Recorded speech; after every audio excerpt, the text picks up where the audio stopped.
누가복음 22장 39절 39절부터 46절입니다. 22장 39절에서 46절 우리 같이 뜻을 정하면서 천천히 합독하겠습니다. 시작. 예수께서 나가사 습관을 따라 감람산에 가시매 제자들도 따라갔더니 그곳에 이르러 그들에게 이르시되 유혹에 빠지지 않게 기도하라 하시고 그들을 떠나 돌 던질 만큼 가서 무릎을 꿇고 기도하여 이르시되 아버지여 만일 아버지 뜻이 아니거든 이 잔을 내게서 옮기시옵소서. 그러나 내 원대로 마옵시옵고 아버지 원대로 되기를 원하나이다 하시고 천사가 하늘로부터 예수께 나타나 힘을 더하더라. 예수께서 힘쓰고 애써 더욱 간절히 기도하시니 땀이 땅에 떨어지는 핏방울 같이 되더라. 기도 후에 일어나 제자들에게 가서 슬픔으로 인하여 잠든 것을 보시고 이르시되 어찌하여 자느냐 시험에 들지 않게 일어나 기도하라 하시니라. 아멘. 그래서 예수님의 고난이 오늘 오후부터 시작해가지고 금요일까지 계속되죠. 그래서 이번 주간을 고난 주간이라고 합니다.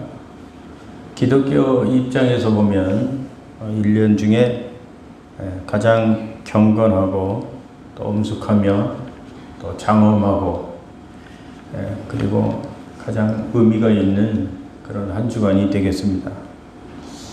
그래서 오늘은 로마서 강해를 하지 않고 십자가의 길이라는 제목으로 누가복음에 있는 말씀을 오늘 보도록 하겠습니다. 고난주간 첫날 오늘은 종료주일 혹은 고난주일이라고도 합니다. 종료주일이라고 그러죠. 종료주일. 2000년 전 오늘 예수님은 나귀를 타시고 예루살렘 성에 입성을 하셨습니다. 그때 군중들은 어떻게 했죠? 예수님이 나귀를 타고 예루살렘에 입성을 하니까 예수님이 이제 로마를 물리치고 왕이 되려고 하는 줄 알고 옷을 벗어서 길에 깔고 종려나무 가지를 꺾어서 들고 예수님을 구세주로 왕으로 메시아로 호산나 하면서 열렬하게 환호를 했죠. 이것이 고난주간 첫날에 있었던 오늘 있었던 일입니다. 둘째 날인 내일 월요일에는 예수님께서 예루살렘 성전을 방문하신 날입니다. 성전을 방문하신 날. 그런데 거룩해야 할 성전에서 주님은 불결하고 속된 시장 바닥과 같은 물란해진 그 성전의 모습을 보시고는 분노하시면서 장사꾼들을 모두 다 쫓아내 보내시고 성전을 청결하게 하셨지요. 하나님의 성전을 깨끗하게 해야 됩니다, 늘. 그리고는 그 분노를 이제 가지고 가시다가 죄 없는 무화과 나무를 저주하시는 것으로 나타내시죠. 이것이 둘째 날에 있었던 일입니다. 셋째 날인 모레 화요일은 예루살렘 성을 내다보시면서 눈물을 흘리신 날, 예수님께서 우신 날이에요. 엉엉 우신 날입니다. 앞으로 40년만 있으면 망해버리고 말 이 도성의 그 예루살렘 도성의 앞날을 예수님은 내다보셨죠. 결국 그 도성은 예수님이 보신 것처럼 기원 70년에 로마의 티토 장군의 의해서, 그 군대에 의해서 처참하게 무너져 예루살렘 성에서 110만 명이 불타 숨지고 도성은 산산이 조각나는 그런 순환을 겪고 말았지요. 자, 예루살렘 성이 멸망할 것을 내다보시고 엉엉 우신 날이 바로 화요일입니다. 넷째 날인 수요일은 십자가를 지시기 전에 모처럼 제자들과 함께 휴식을 보냈던 날입니다. 휴식을 보내는 그날, 그런데 그 제자 중에 한 명인 가룟 유다는 열심히 돌아다니면서 예수를 팔기 위해서 흥정을 하고 돌아다닌 날입니다. 첫째 날 목요일은 제자들의 발을 씻겨주신 날입니다. 이게 무슨 소리죠? 네. 잠깐만요. 안전 문자가 와서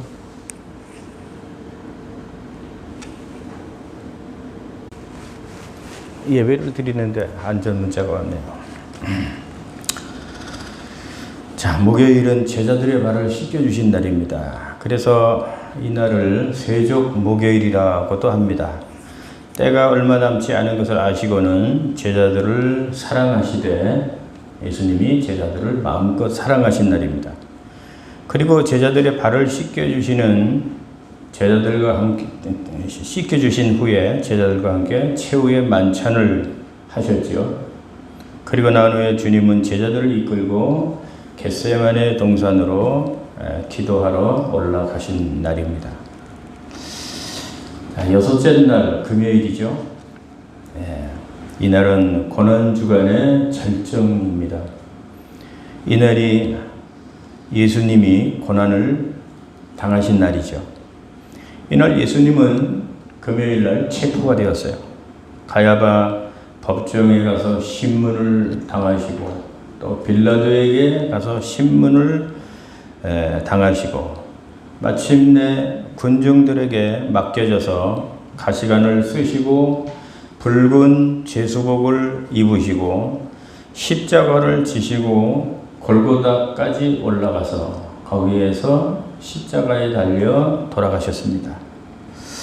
이날이 기원 AD 29년 디산월 15일 금요일 오전 9시, 아침 9시에 못 박혀가지고 6시간 고통을 받으시다가 오후 3시에 운명을 하셨습니다. 그래서 이날을 금요일을 성금요일이라고 그러죠. 성금요일. 그리고 토요일은 안식일입니다. 모든 유대인들은 그날 쉬게 돼 있죠. 예수님은 금요일 저녁에 돌아가셔서 땅속에 무덤에 들어가 매장이 되시고, 토요일 날은 무덤에서 지내시고, 제3일 안식 후 첫날인 일요일 새벽에 부활하십니다. 그래서 다음 주일 새벽이 부활의 아침이죠. 그 후 이 세상의 모든 그리스도인들은 이날을 주님의 날로 선포하고 예배를 드렸는데, 그래서 오늘날 일요일이 주님의 날이 되어버린 겁니다. 그래서 주일이라고 하죠. 자, 이렇게 해서 우리 기독교를 말할 때는 십자가를 빼놓을 수가 없는 겁니다. 그래서 기독교 하면 십자가, 십자가 하면 기독교. 그러나 십자가는 그렇게 아름답거나 유쾌한 것도 아니고 뜻이 있는 것도 아니죠. 십자가는 통나무 두 개를 서로 엮어 3m 높이로 세워놓고 그곳에 흉악한 죄수들을 잡아다가 매달아 놓고는 진을 빼서 죽이는 것, 그것이 바로 십자가의 사형입니다. 이를테면 사형틀이죠. 사형틀. 바로 이 같은 십자가에서 하나님의 아들 예수 그리스도가 죽으신 겁니다. 그래서 오늘 십자가가 기독교의 상징이 된 거죠. 로마가 기독교를 국교로 받아들이고 10년이 지난 후에 화폐에다가 이 십자가 모형을 새겨 넣었습니다. 국교를 받아들이고 10년 후에. 그리고 30년 후에 가서는 죽은 사람의 관 위에다가 십자가 고난의 표시로 이 십자가 모형을 새겨 넣었죠. 그리고 4세기 후에 가서는 교회들마다 십자가를 만들어서 정탑 위에 십자가를 달기 시작했습니다. 그런 것이 오늘날에 와서는 교회들마다 십자가를 높이 지붕 위에 달게 된 거죠. 그래서 십자가가 없는 교회는 좀 이상하지 않습니까? 그죠? 교회들마다 십자가를 달고 있습니다. 십자가 사건 그 뒤부터는 사람들은 고난을 당할 때면 의뢰이 십자가를 말하기 시작했습니다. 오늘 우리들도 어려운 일을 직면하게 되었을 때는 십자가가 주어졌다고 그렇게 말들 하지 않습니까? 근심거리가 많이 생겼을 때도 사람들은 십자가가 생겼다고 말을 합니다. 그래서 그런지 여러분 집집마다 보면 십자가 없는 집이 하나도 없죠. 겉에서 보면 행복하게 보이는 집에도 좀 깊이 자세히 들여다보면 나름대로 다 십자가가 있습니다. 십자가 없는 집이 무거운 짐, 근심거리가 없는 집이 없단 말이죠. 그래서 주님은 뭐라고 말씀하셨습니까? 네 십자가는 네가 지고 가라. 이렇게 주님이 말씀하셨습니다. 자, 어떤 사람이 있었는데요. 그 사람은 마음속에 생각하기를 내 십자가는 너무 무거워. 내게 주신 십자가는 너무 커. 하나님은 왜 나에게 이렇게 큰 십자가를 주셨는지 몰라. 하고 항상 푸념하며 불만스럽게 그렇게 사는 사람이 있었다고 그럽니다. 그러던 사람이 어느 날 꿈을 꿨어요. 꿈을 꿨는데 꿈에 십자가를 자기가 지고 언덕을 이렇게 올라가는데 거기에 십자가가 수없이 많은 십자가들이 있더래요. 그래서 그걸 보고 있는데 어디선가 음성이 들려오더래요. 그 중에서 가장 가벼운 것으로 바꾸어 십자가를 지고 가거라. 이런 음성이 들리더래요. 이 사람은 너무 좋아가지고 그 중에서 가장 자기가 지고 가던 무거운 십자가 벗어버리고 가장 가벼운 십자가를 지고 그렇게 지었답니다. 그런데 가장 작은 것으로 골라서 그 십자가를 막상 지니까 그 십자가가 굉장히 무겁더라는 거예요. 그래서 왜 이렇게 십자가가 작은데 왜 이렇게 무거운가 하고서는 그 안을 들여다보니까 그 십자가 속에는 아픔과 고뇌가 가득 담겨져 있더라는 거예요.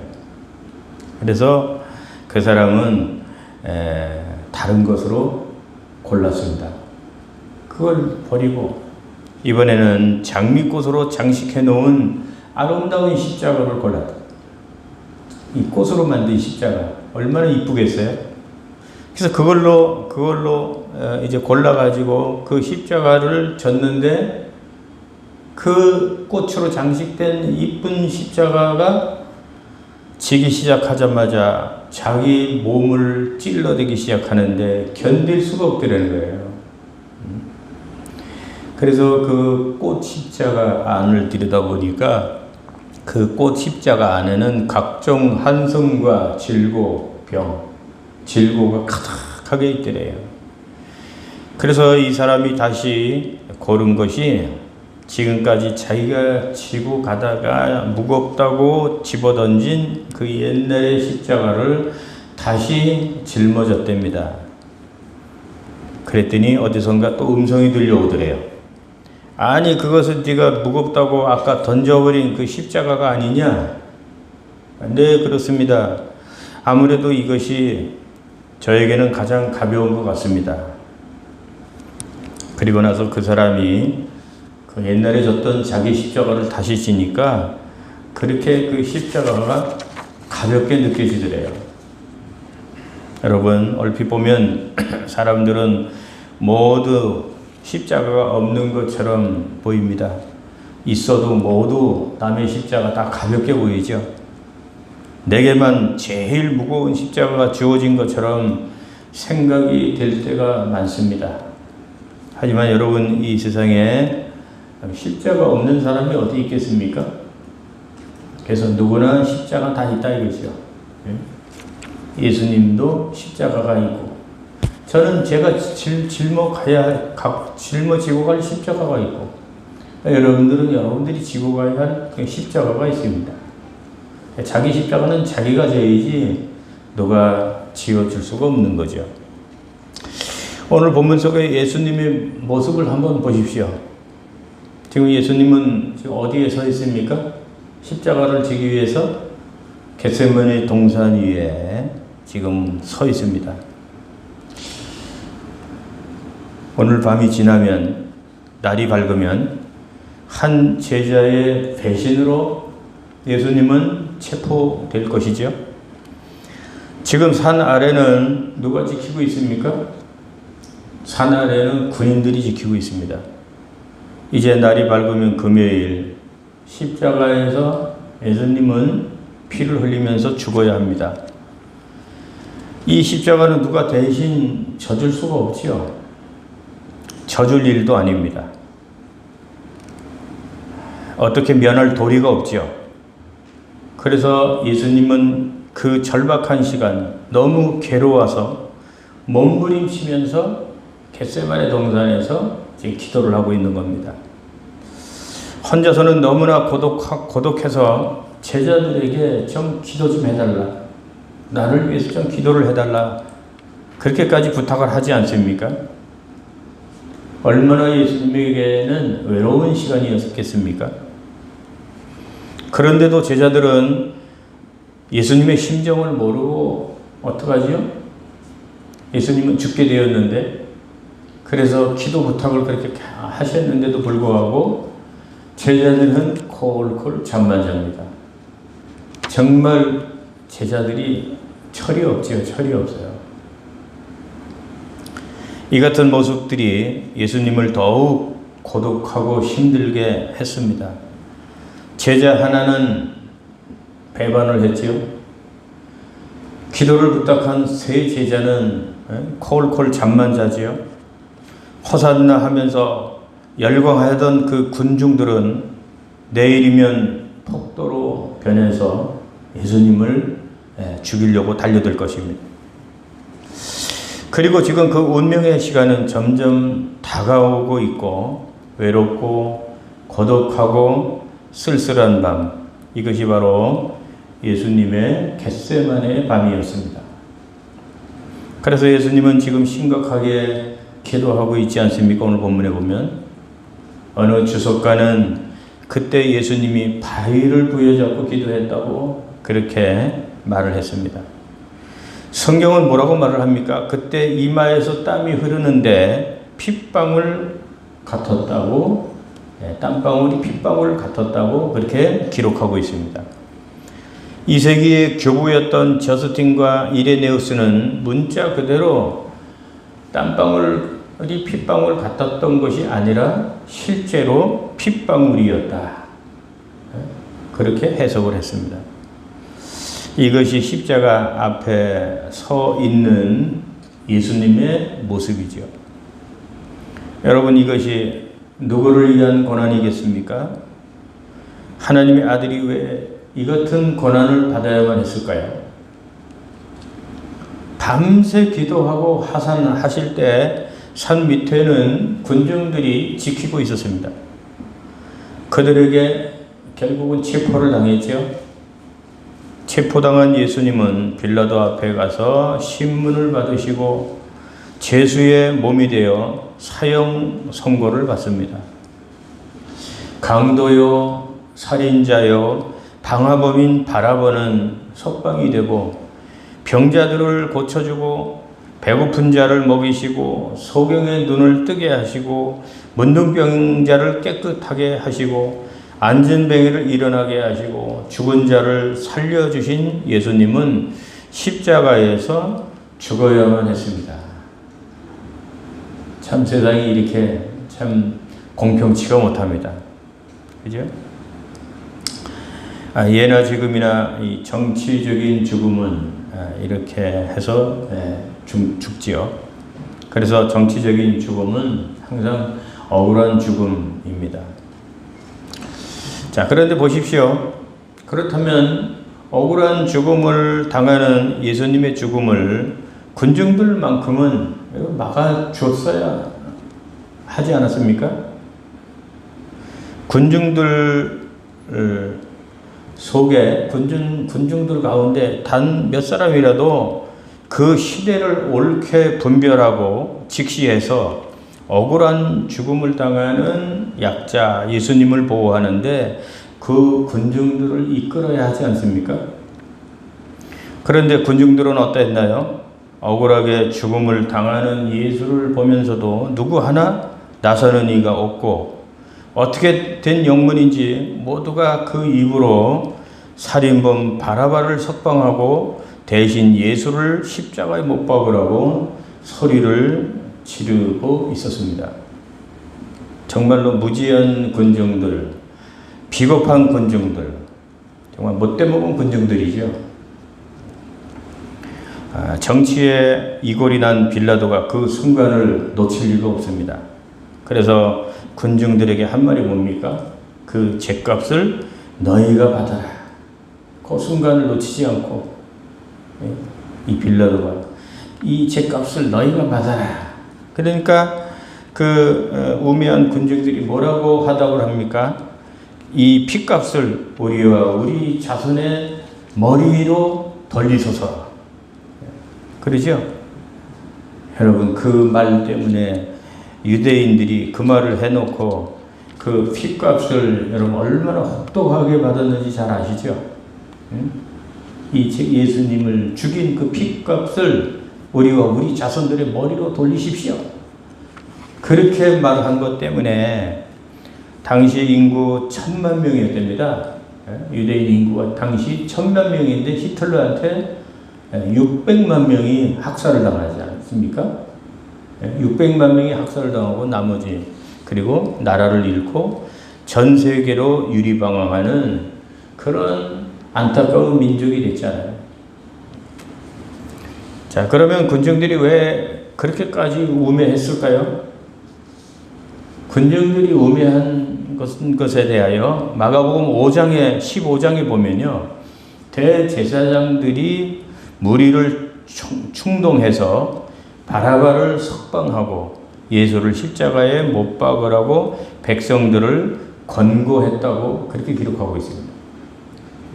여기서 말하는 권고라는 말은 에페이산이라고 그러는데 이 말은 한 사람이 대중 앞에 나서서 대중을 부추기는 그런 것을 선동, 한 사람이 백성들을 부추기는 선동을 에페이산이라고 합니다. 그러니까 제사장들이 가만히 있는 백성들을 선동했다는 거죠. 가만히 있는 백성들을 선동했다는 거예요. 이 얼마나 무서운 이야기입니까? 그래서 정치인들의 선동에 군중들이 놀아나는 거죠.